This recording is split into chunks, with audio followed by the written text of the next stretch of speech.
Chef de produit dans les nouvelles technologies, c'est ce que je souhaite devenir pour le caractère innovant, créatif, transversal, mais aussi stratégique. C'est aussi parce que c'est un métier qui me permet de m'intéresser à toute la chaîne de valeur du produit, de la création jusqu'à la mise sur le marché. Ce que j'aime dans le poste de chef de produit, c'est l'aspect multidisciplinaire, des phases amont décider quel produit, pourquoi, aux phases aval, quel prix, quel client, pour quel besoin.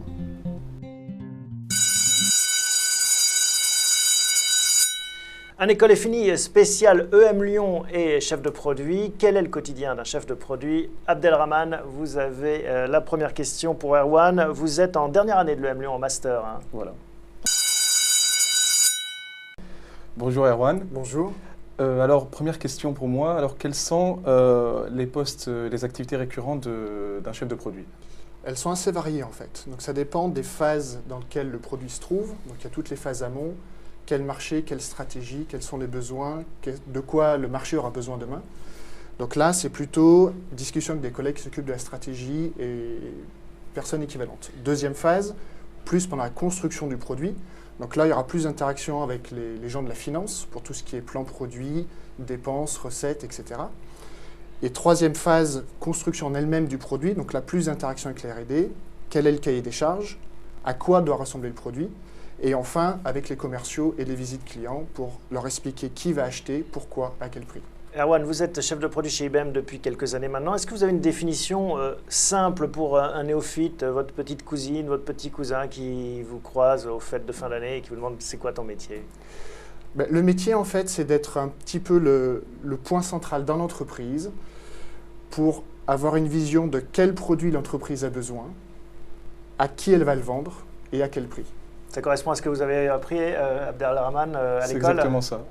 Je suis sur la bonne voie. Bon, vous êtes sur la bonne voie. On continue dans le quotidien? D'accord, oui. Alors, deuxième question. Voilà, j'aurais voulu savoir quelles sont les 3 qualités qui permettent à un chef de produit d'être performant au jour le jour. Alors, la qualité principale à mes yeux, en tout cas, c'est d'être capable de voir l'information importante dans une masse d'informations. En tant que chef produit, il y aura beaucoup d'informations du marché, où il va, beaucoup d'informations des clients, beaucoup d'informations des commerciaux, des ingénieurs. Il faut être capable de faire le tri, de synthétiser, de voir quel est l'important et pourquoi. Pour moi, c'est la première. La deuxième, c'est être capable de passer d'un mode opérationnel à l'autre. Un rendez-vous client, puis une discussion avec des avocats pour les licences, puis une discussion avec la finance pour des prix ou des budgets. Vous avez beaucoup de produits en portefeuille? Alors aujourd'hui, chez IBM, il y en a près de 150 000. À titre personnel, c'est une vingtaine à peu près. Ah, quand même. Donc il faut avoir la capacité à s'intéresser à beaucoup de choses. Comment débute-t-on dans ce métier de chef de produit? Abdelrahman, quelles questions vous avez envie de poser? Alors, je voulais savoir, Erwan, comment vous aviez été recruté au départ?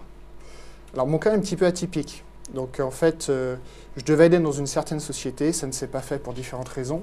Et donc, au dernier moment, j'ai appelé des professeurs de l'EM Lyon en leur demandant s'ils avaient des contacts. Ils m'ont proposé 2 sociétés. J'y suis allé. Le contact est bien passé. J'ai été recruté. Mais je pense qu'en règle générale, le profil demandé par les sociétés peut varier. Certaines sociétés préfèrent des ingénieurs avec une connaissance technique très profonde. C'est votre cas d'ailleurs, hein, vous êtes ingénieur. Oui, tout à fait. J'ai fait une formation d'ingénieur à la base. Et ce n'est pas le cas d'Abdelrahman. Vous êtes plutôt un profil commercial, école de commerce, et vous voulez travailler malgré tout dans les nouvelles technologies. Est-ce que ça peut être un souci?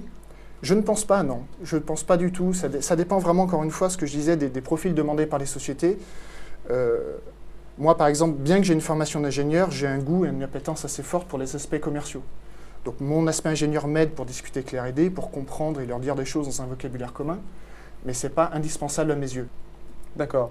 Et donc, là, vous avez été recruté il y a quelques années. Aujourd'hui, lorsque vous-même vous recrutez, quels sont les critères essentiels chez les candidats? C'est une bonne question. Alors, les critères de recrutement peuvent varier d'une personne à l'autre. Mes critères ne sont pas ceux de mes collègues. Donc, à titre personnel, je fais souvent ça sous forme de jeu de rôle et je regarde justement la capacité à reconnaître et à synthétiser l'information importante. Donc je parle beaucoup, je parle un petit peu dans toutes les directions et à la fin je demande au candidat quelle est l'information importante, qu'est-ce qu'il faut retenir. Premier aspect. Deuxième aspect, ça peut être du feeling. C'est aussi simple que voir si le relationnel est bon.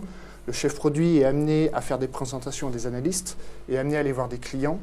Et donc, il faut qu'il y ait une bonne capacité de présentation, de communication, et une certaine clarté dans le discours, parce qu'on est amené à parler à plein de corps de métier qui ont des vocabulaires différents. Donc, il faut être capable de parler assez simplement. Quelles sont les perspectives de carrière quand on est chef de produit? Quelles questions on se pose quand on veut embrasser cette carrière? Alors, il y a une question qui est, je trouve, intéressante, c'est de savoir à quelle fréquence on peut évoluer. Gravir les échelons? Je ne pense pas qu'il y ait de règle. Alors néanmoins, par rapport à d'autres métiers, le changement de produit, de marché est un petit peu plus lent. Pourquoi? Parce que le chef produit est un petit peu le référent. C'est la personne qui connaît bien le produit, c'est la personne qui connaît bien les clients, qui achètent et pourquoi. Et cette connaissance prend du temps. Donc on ne peut pas changer toutes les années, on ne peut pas connaître par exemple la fond de marché du dentifrice en un an, c'est impossible. Et vous-même, vous évoluez comment en fait au sein d'IBM? Alors à titre personnel, je suis passé d'un produit non stratégique à peu près un portefeuille d'une vingtaine de millions d'euros à un produit beaucoup plus stratégique, à peu près un chiffre d'affaires qui était multiplié par 10. Donc ça, c'est en effet une façon d'élargir son périmètre et de progresser. Abdelrahman, d'autres questions? Oui, notamment au niveau donc, sur le long terme et après votre expérience, quels sont les points positifs et les points négatifs du métier? Alors les points positifs, c'est le fait que ce soit très varié. On discute avec plein de gens différents. On a une bonne vision, une bonne compréhension de la chaîne de valeur complète, du début de l'idée, de la stratégie, jusqu'à la mise sur marché, jusqu'au détail du prix, des licences, ce qui marche bien, ce qui ne marche pas. L'aspect négatif, c'est qu'on peut être vu comme le pompier, c'est-à-dire l'expert qu'on appelle en dernier recours quand il y a un problème important avec un client stratégique ou quand il y a des questions trop complexes que d'autres personnes, d'autres groupes ne savent pas régler, on va voir le chef produit dans ces cas-là. Peut-être votre dernière question, Abdelrahman. Alors, dernière question plus personnelle.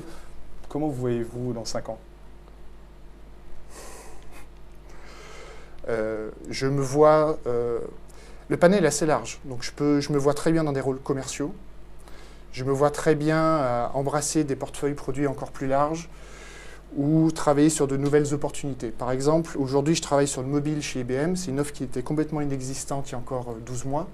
Et peut-être que dans 5 ans, il y aura une nouvelle vague sur des systèmes experts, qui sait. Donc, à titre personnel, je suis assez nouvelle vague, nouvelle technologie, nouvelle approche, marché en construction. Et donc, si je comprends bien, et pour résumer, c'est un très beau poste d'observation et un point d'entrée vers éventuellement d'autres carrières, le chef de produit. Tout à fait. L'avantage, c'est comme on est en contact avec beaucoup de métiers dans l'entreprise, si un métier qui nous plaît, si le relationnel se passe bien, on a au moins un point de contact, on a au moins une vision, une compréhension de ce qu'ils font et réciproquement.